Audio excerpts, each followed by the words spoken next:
I built this custom magnet board for my home office because I was in serious need of a fresh view while I type on my little computer all day.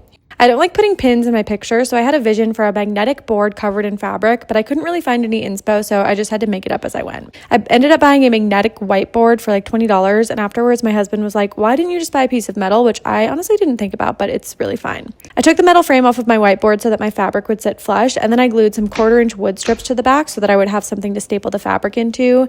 And to attach the fabric, I just pulled tight all the way around and then went to town with my handheld stapler. I also added some hanging hardware to each side so that it would be really easy to hang. Now, one thing your girl loves to do is make things harder than they need to be. So I decided to build a custom walnut frame for this with some scrap walnut that I had just to elevate this DIY slightly. These corner clamps make it so easy to make sure that any project you're gluing up stays at a 90-degree angle. I borrowed these from my dad forever ago, and I might never give them back, to be honest.